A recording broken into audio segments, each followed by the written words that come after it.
La problématique des campeurs sur parcelles privées est un dossier qui ne trouvera aucune solution dans le bureau des maires puisqu'ils appliquent purement et simplement la réglementation qui émane directement du bureau du préfet.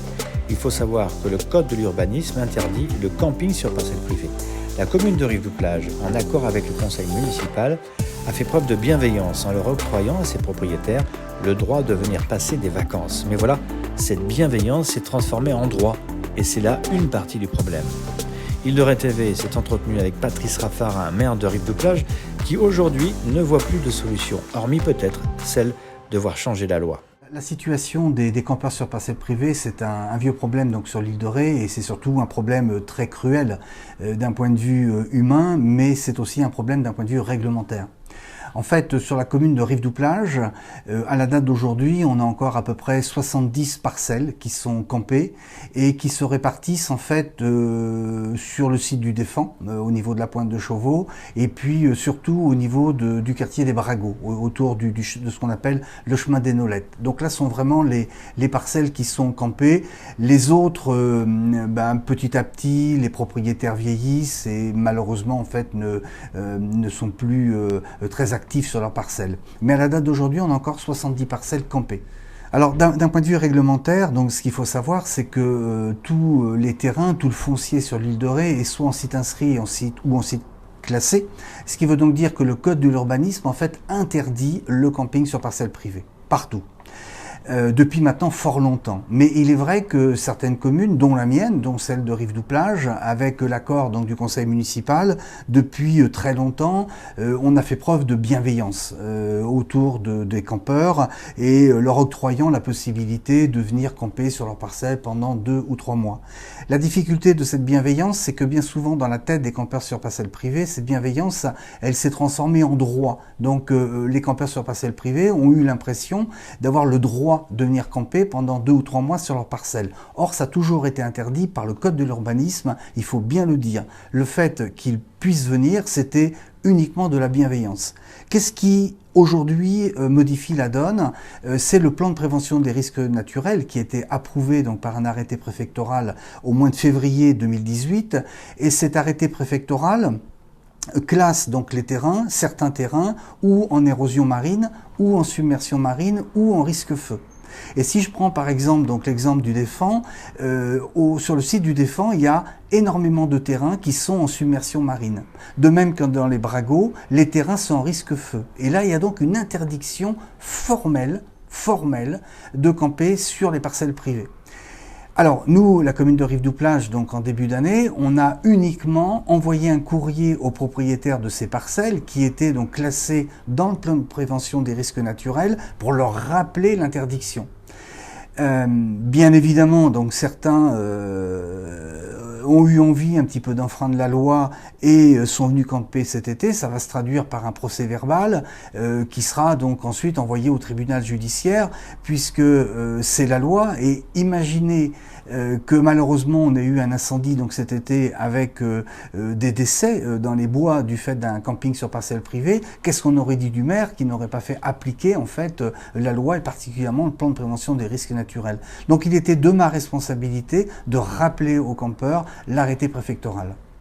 Donc les propriétaires de ces terrains, en fait, sont des gens qui ont acheté des terrains dans les années 50-60, qui les ont achetés tout simplement donc à des familles rétaises.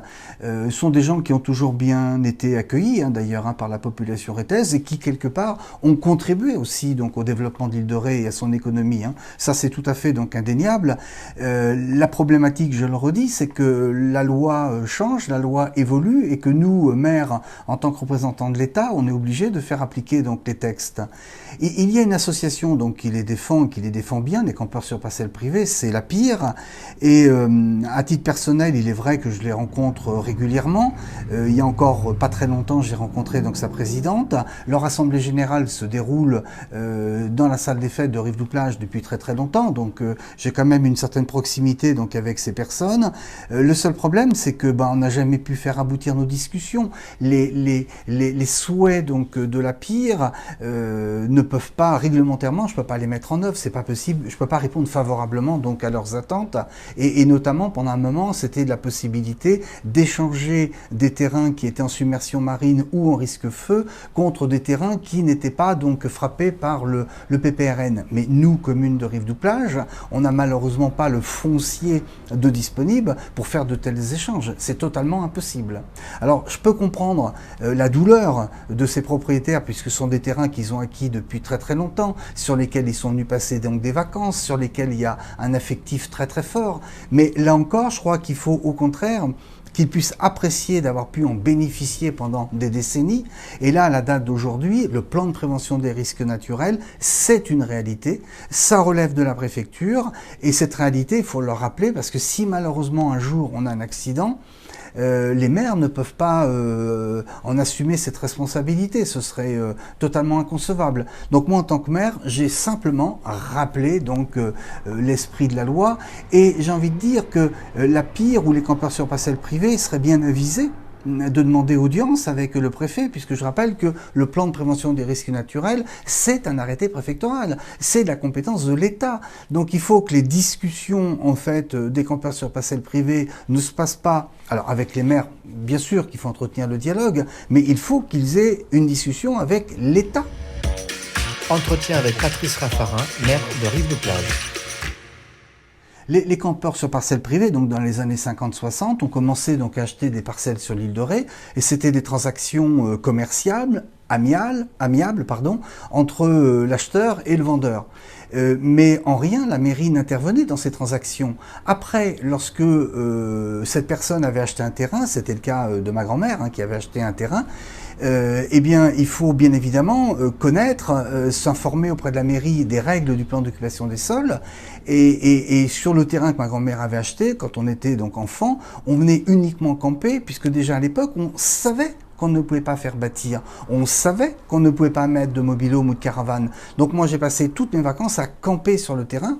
Il avait été acheté pour cet usage-là.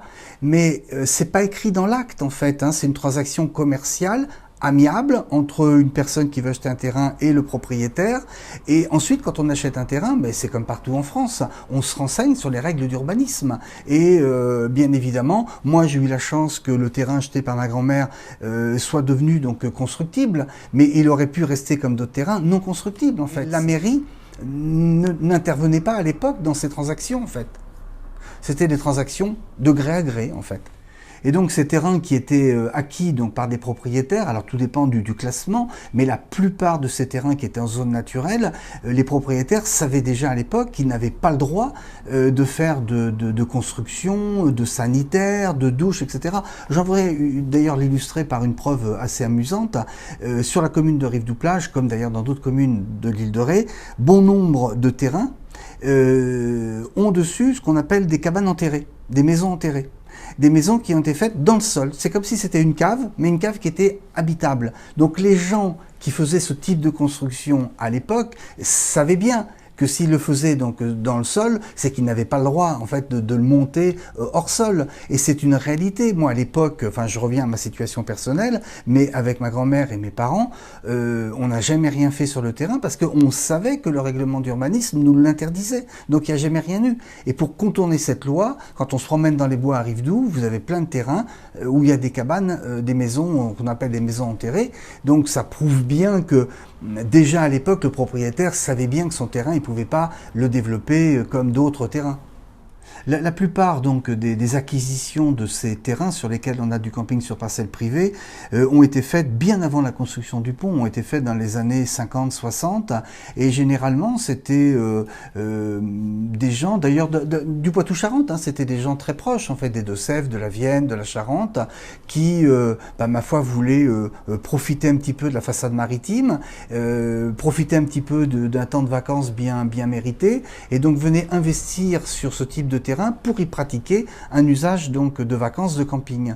Mais c'était généralement des gens qui n'étaient pas issus de classes sociales très aisées, hein, puisqu'il fallait quand même aussi, dans les années 60, venir camper sur les terrains, c'était quand même assez rudimentaire. Hein. Il n'y avait pas d'eau courante, il n'y avait pas de sanitaire, il n'y avait rien de tout ça. Hein. Donc moi j'ai souvenir dans la rue où j'habite actuellement, c'était uniquement des campeurs sur parcelles privées, c'était uniquement d'ailleurs la plupart des ouvriers de la manufacture d'armes de Châtellerault, donc c'était pas des gens qui roulaient sur l'or, c'était des gens qui achetaient pour venir passer leurs 4 semaines de congés payés donc sur l'île de Ré. Et là c'était vraiment bien avant la construction du pont. Campeurs sur parcelles privées à Rive-du-Plage, le dossier d'Île de Ré TV. Il est vrai, hein, je le disais donc en introduction de cet entretien, que la situation elle est profondément inhumaine. C'est vrai qu'on peut comprendre l'affectif qui va avec l'acquisition de ces parcelles. Alors moi ce que je constate donc sur ma commune, c'est que d'année en année, il y a des propriétaires qui ont compris que leur terrain restera en zone naturelle, qui pourront plus rien y faire, et donc les enfants de ces familles-là en fait se détournent un petit peu de ces terrains. Donc il y a beaucoup de terrains qui sont plus campés, voire même des terrains qui sont mis à la vente et le conseil départemental les préempte puisque la plupart sont en zone naturelle. Et puis il est vrai qu'il y en a d'autres qui s'accrochent à ces terrains, mais honnêtement je ne peux que les comprendre, je ne vais pas dire le contraire. Humainement parlant, ces terrains représentent énormément de souvenirs, représentent des bons moments, représente le temps des vacances familiales.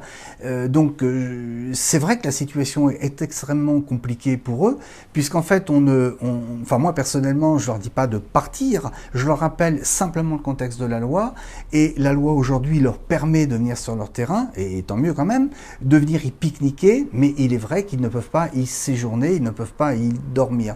Moi je ne fais que rappeler le contexte de la loi, mais je peux comprendre que cette loi peut leur paraître tout à fait inhumaine. Et c'est pour ça que moi, chaque fois que je rencontre des campeurs sur parcelles privées, et j'en rencontre beaucoup, d'ailleurs j'ai plein de courriers ici sur cette table qui sont des courriers de campeurs sur parcelles privées, ce que je leur conseille, c'est d'aller voir les services de l'État, d'aller voir le préfet, d'aller voir le député, puisque seule la loi pourrait modifier cette situation-là. Mais quand on s'adresse au maire, honnêtement, mais le maire, avec le PLUI, le PPRN aujourd'hui qui ont été votés et approuvés, nous en tant que représentants de l'État, on ne peut faire qu'exécuter en fait ces documents.